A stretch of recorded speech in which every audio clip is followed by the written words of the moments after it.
నేనైతే బయలుదేరిచానండి. ఇక్కడ గ్రామం పేరు బొండుగొల్లో చెప్పారండి. నోరు తిరిగట్ల పేరు మర్చిపోయా. నేనైతే బయలుదేరేసి ఒక 2 నిమిషాలు అయిందండి. రాత్రి ఎక్కడనే పడుకున్నానండి. పాప అక్కడ కొంతమంది ఉండే, ఇక వాళ్ళు కనబడేసరికి వాళ్ళతో పాటు అక్కడనే పడుకున్నా. పాప రాత్రి మంచిగా వర్షం పడ్డా కూడా తడవలేదు. మంచిగా పాప అతను మొత్తం ఒక చిన్నపాటి ఆ గుడిసె లాంటిది అంటూ నాకు మంచిగా ఆ సాప గీప సదిరి పెట్టేసి నీట్గా చేసి చుట్టూ పరదాలు కట్టి గాలి తగలకుండా వర్షం వస్తే తడవకుండా చలి పుట్టకుండా మంచిగా పెట్టాడండి పాప మా పెద్ద మనిషి. ఆయనకు ఒక 200-300 ఇచ్చిపోదాం అనుకున్నా లేడు ఇక్కడ. అంటే అక్కడ పెట్టేసి వెళ్ళిపోయాడు. వాళ్ళ గ్రామానికి వెళ్ళిపోయారనమాట. నేనైతే ఇప్పుడు బయలుదేరుతున్నానండి. ఇక్కడ చిరుకులు అయితే పడుతున్నాయండి. మొత్తం తడిగా ఉంది చూడండి. చినుకులు అయితే పడుతున్నాయి. వెళ్తున్నా. కానీ నిన్న మాత్రం నేను నరకం చూశానండి. అసలు ఎంత నరకం చూశానంటే అంత నరకం చూసా. నాన్ స్టాప్గా 20 కిలోమీటర్లు ఒకే రోజులో 40 కిలోమీటర్లు అండి. మీరు నమ్ముతారో లేదో నాకే తెలియదు, కానీ కొండలు ఎక్కాలి దిగాలి అలాగా 40 కిలోమీటర్లు అప్ అండ్ డౌను. నేను అక్కడ అది భస్మాసుర హిల్స్ అని నాకు తెలియదు. ఆ భస్మాసుర హిల్స్ దాటి మళ్ళీ కిందికి 1 కిలోమీటర్ కింద కొండ దిగిపోయా. కిలోమీటర్ కొండ దిగిపోయా కిందికి. అక్కడ పోతే బఫెలోలో ఒక 4 ఉన్నాయి. నన్ను చూసేమో అది మొత్తం ఫారెస్ట్ ఏరియా కదా, మొత్తం ఫారెస్ట్ కదండి, మొత్తం అడివే కదా. అక్కడ ఇళ్ళు లేవు, ఊళ్ళు లేవు, ఏం లేదు. నేను ఒక్కడే అక్కడ. 4 బఫెలోలు నన్ను చూసి పరిగెత్తుకుంటూ వచ్చింది. ఆ వీడియో పెట్టాను చూడండి. కానీ ఎంత భయపడిపోయానంటండి అసలు. నేను ఆ భస్మాసుర హిల్స్ దాటి కిందికి వెళ్ళిపోయా. అదే భస్మాసుర హిల్స్ అని చెప్పి నాకు తెలియదు. అక్కడ బోర్డు కూడా లేదు మళ్ళీ భస్మాసుర హిల్స్ అని చెప్పేసి. చాలా బాధపడ్డానండి. నరకం చూశానండి. కాళ్ళు లేవట్లే, మోకాళ్ళ నొప్పులు. ఎందుకంటే ఇప్పుడు ఇంత పెద్ద కొండలు ఎక్కాలి దిగాలంటే మాటలు కాదు కదండి. కొండలు ఎక్కాలి దిగాలంటే మాటలు కాదు కదండి. కానీ నరకం చూశానండి నేనైతే. ఒకవైపు ఆకలి, ఒకవైపు దాహం, అసలు ఒకవైపు టెన్షన్, నేను దారి తప్పిపోయానని చెప్పేసి. కానీ నేను ఎక్కిందే భస్మాసుర హిల్స్ అంటే అది.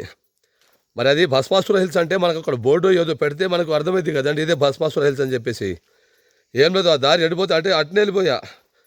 భస్మాసుర హిల్స్ అంటే అక్కడ టెంపుల్ లేదు, గుడి ఉంటుంది అనుకున్నా. గుడి లేదు, ఏం లేదు, ఖాళీ కొండ పేరు భస్మాసుర హిల్స్ అంట.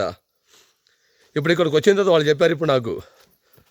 అబ్బా చాలా ఇబ్బంది పడ్డానండి. ఇప్పుడు మళ్ళీ కొండ దిగుతున్నానండి. ఇంకో కొండ దిగుతున్నా. కానీ పాప వాళ్ళైతే మంచిగా చూసుకున్నారు. రాత్రి ఆ కుర్రోళ్ళు కూడా నాకు అక్కడ కలిసిన కుర్రోళ్ళు మంచిగా భోజనం వండారు. మీది ఎక్కడిది భయ్యా అంటే మీరు ఎక్కడి నుంచి వచ్చారంటే ఇలా ఇండియా నుంచి వచ్చారంటే ఇండియా ఎక్కడి నుంచి అని చెప్పారు.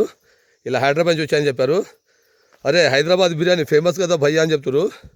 మేము కూడా వస్తుంటే రండిరా బాబు అని చెప్పేసా, రండి బ్రదర్ అని చెప్పేసా. పాపం వాళ్ళు అన్నం వండారండి నా కోసం. పాప అంటే వాళ్ళు తినేదాంట్లో కూడా కొంచెం ఎక్కువ బియ్యం వేశారు, అన్నం వండారు. నేను ఖాళీ అన్న తర్వాత వాళ్ళు ఇక్కడ ఆలుగడ్డ, క్యారెట్, నూడిల్స్ అవి కలిపి వండారు. నేను ఖాళీ నూడిల్స్ వేయించుకున్న అన్నంలోనే ఆ రసం వేయించుకున్నా, తిన్నానండి. ఇంకా తిను భయ్యా, ఇంకా తిను అంటే వద్దని చెప్పేసా. పాపం తినమని చాలా బతిలాడారు ఆ కుర్రోళ్ళు కూడా, చాలా బతిలాడారు వాళ్ళు. ఒక అబ్బాయి పేరు బేజో, ఒక అబ్బాయి పేరు బేజో, ఒక అబ్బాయి పేరు రాజన్. నేపాలీ కుర్రోళ్ళేనండి.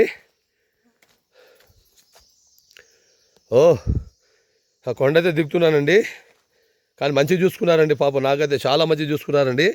కానీ మన ఇండియన్ పీపుల్ వస్తే మాత్రం మంచిగా రెస్పెక్ట్ ఇస్తున్నారు, గౌరవిస్తున్నారు, మంచిగా చూసుకుంటున్నారు. ఇండియా నేపాల్ అప్పుడు భాయ్ అంటే అన్నదమ్ములు మనం అని చెప్తున్నారండి. పాపం నాకు మస్తు నచ్చిందండి వీళ్ళ పద్ధతి. పాప అక్కడ పెద్ద మనిషి కూడా ఉండే, ఒక పెద్ద ఆయన, అతను కూడా మస్తు చూసుకున్నాడండి, నాకు బాగానే చూసుకున్నాడండి. నాకైతే చాలా సంతోషం అనిపించిందండి. కానీ నరకం అయితే చూశానండి నిన్న. నా బాధలు కాదు, నా కష్టాలు వీడియో పెట్టాను చూడండి ఒకసారి. నా బాధలు కాదండి, నా కష్టాలు కాదు, నా బాధలు కాదు. అబ్బో, ఈ కొండరాళ్లతోటి నిర్మించారండి మెట్లు కూడా. కానీ ఎంత ఇబ్బంది పడ్డానంటండి. ఇదిగోండి అక్కడి నుంచి వస్తున్నాను అనమాట. ఈ మెట్లు దిక్కుంటే వస్తున్నానండి. వస్తా. నా బాటిల్ సౌండ్కి నేను భయపడ్డానండి. నిన్న అడవిలలో మాత్రం గాండ్రింపులు ఆ సౌండ్లతో సగం చచ్చిపోయా. కానీ ఒంటరిగా వెళ్ళానండి, ఒంటరిగానే ప్రయాణం చేశా, ఒంటరిగా సోలోగా వెళ్ళా, అవ్వలేరండి. కానీ నా ధైర్యానికి మెచ్చుకోవచ్చండి హైలైట్. ఓకేనండి, ఇంతవరతో వీడియో ఎండ్ చేస్తున్నానండి. ఇంకా మంచి వీడియోతో నెక్స్ట్ వీడియోలో కలుద్దాం. లైక్ చేయండి, షేర్ చేయండి, సబ్స్క్రైబ్ చేసుకోండి friends. Okay bye, thank you.